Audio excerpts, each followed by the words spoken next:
What's going on, guys, and welcome to the channel. I got a good one for y'all today, man. I got some shit for y'all today.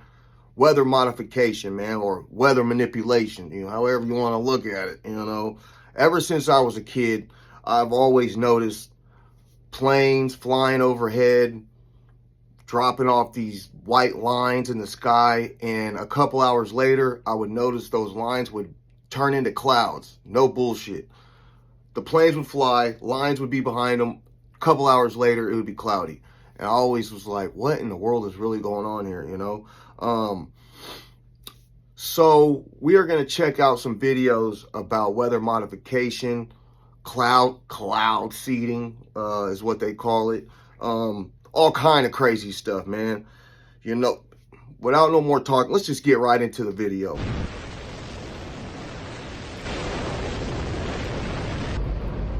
Don't worry if you can't hear what I'm saying. I couldn't even hear myself.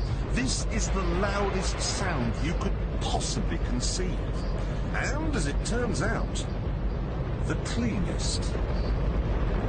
Yeah, right. Now, the most amazing thing is that cloud up there, which was generated by the engine, is just a mixture of hydrogen and oxygen. It's water vapor. And in about an hour's time, someone in Mississippi is going to get wet washing. It will actually rain. What? That is crazy. I told you. We are making our own clouds, y'all. That's unbelievable. Oh. Look how old this video is, too. Looks like it's from the 90s. Been doing this for Hurricane Helene, then somehow coincidentally stalled over the rare lithium-producing towns of Western and North Carolina, which is the exact location of the largest lithium deposit we have in the United States. Now, something to keep in mind while moving forward, ever since we left Afghanistan, we have lost the ability to mine lithium there, where most of it used to come from. Now we are stuck having to fill this insane demand we have for this lithium right here in the United States. Once again, the largest deposit being right over the towns that just got completely destroyed by this hurricane. Alright, so before I tie this all up with this lithium situation, this video you're looking at right now went super viral over the last few days. We have over 3 million views on this clip here, where we are talking about these weird anomalies that were taking place right before landfall of Hurricane Helene. There's a lot of controversy about what's going on here, but these things pointed directly to where we saw landfall. Not only that, but we saw some weird scalar-looking beams in there, a lot of weird stuff that we're breaking down, and it's causing a lot of talk about this situation, which is the point here. We've already established that weather manipulation exists, but I want you to take a look at this website from 2007, my friends. That's 17 years ago. And it came out from the Telegraph. It says, scientists a step closer to steering hurricanes. Now, in this article, they explain how they are using technology in order to control and steer these types of storms, including tornadoes. So when you take things like this, and you also add these patents that have been out for decades, you begin to see a picture being painted of what is really going on. Now, this isn't to say that every bit of weather controlled. It means that they have the capability of doing this. We're here in Santa Barbara County, home to one of the longest running cloud seeding operations in the country. We've got some ground-based cloud seeding equipment right here, and we're going to get to hear all about how it works and see it in action. Let's check it out. Cloud seeding is the most common type of weather modification, and it has many different techniques and applications. Today, it's mostly used to increase rain and snowfall, reduce the size of hail, and reduce fog at airports. Traditionally, cloud seeding has been done from the air. So airplanes have had racks on them where these same flares are positioned on the airplane, and the airplane flies into the storm. So in order to reduce the cost to the client and reduce our carbon footprint, we've been able to station these on the ground. Now, we can do this in places where weather permits. Behind a barbed wire fence designed to keep away curious cattle, the cloud seeding gear awaits the right kind of weather. So these are referred to as AHOGs. That stands for Automated High Output Ground Seeding Systems. We've got 3 primary components of our equipment here. The first is the control module that you see behind me. Then we have our actual cloud seeding flares. The cameras for security. It also helps us observe weather conditions in real time and make sure that all of the equipment is operating correctly during a storm. Yeah, right. Inside these canisters are the flares with the seeding agents. The canisters are used as spark arresters, so they prevent sparks from reaching the ground. So if we pull off the spark arrestor, you can see the flare inside. The ignition of the flares are controlled from the control module that's behind us. So the white triangle there is a cell service modem, and then the solar panel keeps us powered. Inside we have a battery and then a control board. So the control board interacts with the software. We're linked or synced with the software in Utah currently, and that allows us to fire or ignite any of the flares from that remote location. Because of the lack of clouds and proper wind conditions, today is not a good day for cloud seeding at all. Bullshit. But They do Garrett that and every his day. team are going to light That's a a bunch flare of for us bullshit. anyway, so we can show you how it works. There's just one small problem. The battery in the control module died shortly before we arrived, but it's nothing a little jump start can't fix. After a little juice from Garrett's Come truck, on. it's time to set off the flare. The primary seeding agent in this is silver iodide. Silver iodide is a simple compound. It's polar in nature like water, so there's chemical properties that help attract water molecules to silver iodide. It's also structured molecularly similar to ice. So it helps generate or helps spawn the generation of ice buildup, and then that becomes a hailstone or a snowflake that falls here primarily as rain. So one flare like this has billions and billions of potential sites for that water to congregate around. We'll launch What are them in these chemicals sequences. doing We to the human watch body? the radar to see when bands of the highest concentration of liquid water are passing above us in the clouds, and we try to target those high concentration pockets in the storm systems. We'll launch between 3 and 20 flares for a typical storm. Once the flare is lit, it takes a little bit of time to carry up into the clouds, and once it's up at the proper elevation, it'll take about 20 minutes to instigate the rain or the snow process. Making so our own overall, rain you're and probably snow. looking at about 40 to 45 minutes before That's you're crazy. seeing the maximum result. And that's why we're stationed miles away from our target area. So we have very specific targets that drain directly into major water basins, and we time these events to correlate with rain above those intended targets. One of the biggest questions or most common questions that we receive relates to the safety of silver iodide. Silver is biologically inert, so it will not interact in a negative fashion with plant or animal life. Iodine is actually a critical building block of a number of hormones in animals, so it is safe as well. In fact, if you look at table salt or baby formula, you'll see iodine in its molecular form as an additive in those commonly consumed substances. But what about other potential adverse effects? Could cloud seeding affect communities outside the targeted areas? Sometimes there is a concern about robbing Peter to pay Paul. So are we benefiting California at the expense of Nevada? And the truth is that storm systems, when they move over off the coastline, only about 10% of that moisture is going to fall in the form of precip.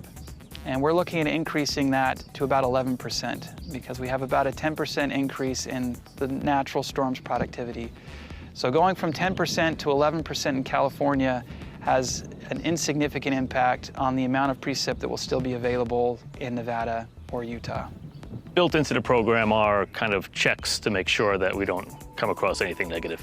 When there are high intensity storms, we won't seed. If the reservoirs are full, we won't seed. If the rivers are flowing a lot, maybe near flood capacity, we won't seed. We hope that the conditions every that day. exist right now will turn Bunch of around bullshit. and that we will not face the severity of droughts that we're facing, particularly this year. But a number of scientific articles are suggesting otherwise. And as we look into the future, we need to again consider conservation first. So the ability for us is to conserve how we use water and the ways that we store the water. And then layer on that efforts like weather modification and cloud seeding to help increase the rainfall that we do receive. It's very important that we take advantage of every opportunity we have to generate water in a sustainable way. Anybody who's interested in learning more about cloud seeding, I've got links to scientific studies and official reports down in the description. Thank you so much for watching. Hope you enjoyed this video. Please like and subscribe for more.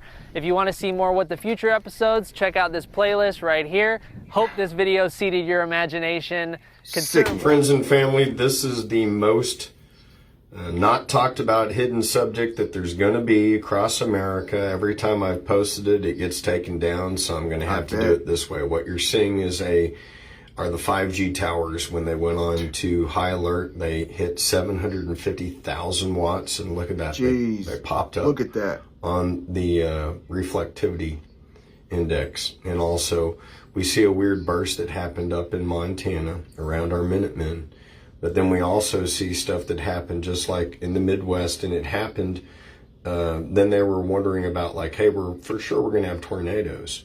Well, of course, they're probably going to be for sure about tornadoes when they have 750,000 watt towers that beam off. These things are bigger than most radio stations, and they're circular. So when they pop up as a circle, it's pretty obvious to tell what they are. Now, see all those towers? Those are 5G towers. Damn. And that's what happened.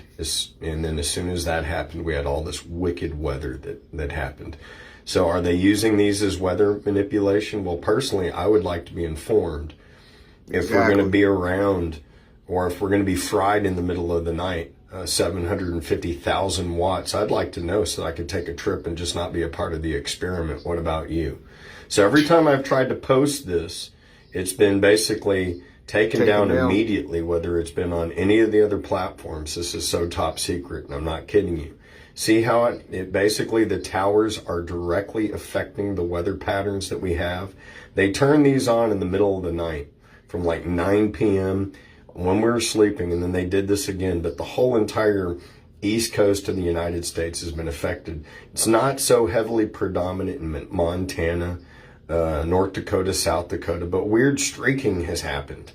Okay, and so people have caught this on the radar, and as it flashed, like I said, only safe states, North Dakota, South Dakota, parts of Wyoming, parts of Nebraska, parts of Colorado. Other than that, most of our country, okay, got this pretty wicked dose of radiation. Now, 5G. Again, I think that before they go pulling this type of crap on us, that we should be informed so that we could take a road trip and go somewhere else. Did you see how our entire country, look at that, lit up? Okay, exactly. The entire thing lit up because we're being part of a science experiment. Yeah, okay? Exactly, man. There again, look at how this happened while we're sleeping. And in the Midwest, this happened. And then, lo and behold, the weather patterns kicked off. And the government was so sure, hey, we're going to have horrible tornadoes. Well, how are you so sure? And then how come they happen? I wonder why. Look at these perfectly round radiation circles and bursts. Look at how it hit the entire East Coast. Y'all. Look at how we've had 28 tornadoes that then kicked off in Ohio, in Illinois, in those areas. And is it a coincidence that it was also when they pulsated 5G? So please like, please share, please subscribe. This is some pretty secretive information. And of course, the people that control us in every type of way are the telecommunications giants. We love them, don't we? And somehow should we let China make our phones when they could up the radiation? There could be a chip in there that we're unaware of. But then even with the towers, 4G, 3G, it was all fine. I don't think we needed the extra 750,000 watts. Look at that. The entire United States lights up. And then we have these horrific weather patterns that kick off right afterwards. Again, look at all of North Texas right there into Oklahoma. Only the Panhandle was not affected, and lo and behold, look at the weather patterns that kicked off immediately afterward. Anyways, this is just some sort of speculation. Wow, that is insane, y'all. That's insane. We live in a time where we can make our own rain, make our own snow, make our own clouds. I mean, that's crazy. All them chemicals that shit has in it. I mean, it can't be healthy for us, you know what I mean? It can't be good for us. You know, but they keep all that under wraps. They keep all that quiet, you know. It's just crazy, man. We live in a crazy time, y'all. You know, here's my thing. All these crazy hurricanes we've been having, all these, 136 tornadoes in a year in one state, and all these, crazy statistics that are popping up, and the weather's just going nuts. If they can do all this, right? Why can't they steer hurricanes to another direction? Why can't they steer hurricanes to the middle of the ocean? You know what I mean? If you can create your own clouds and create your own snow and rain? Why can't you steer a hurricane in the opposite direction? You see what I'm saying? You know, some people say, you know, these hurricanes are being done on purpose. Hey, I don't know. I'm not going to go that far to say that. You know, I am open-minded. But here's my thing, man. Why, if we're doing all that, why can't we at least help steer the shit to another direction or do what we got? You know what I'm saying? It seems like nothing's being done. Whole cities are being wiped out. And then when whole cities are being wiped out, help's coming to rescue and help people and save people, and they're being stopped. You know, like what happened in North Carolina. I'm hearing there's a lot of situations going on where help is on the way, and all of a sudden tires are getting popped, or they're being redirected to go this way, and they're being fed a bunch of BS why they can't go and help. It's all kind of crazy stuff going on, man. You guys let me know what you guys think about this. Let me know in the comments, man, what you guys' opinion. I do read the comments, especially on this video. I'm pretty interested on what people got to say about this whole topic.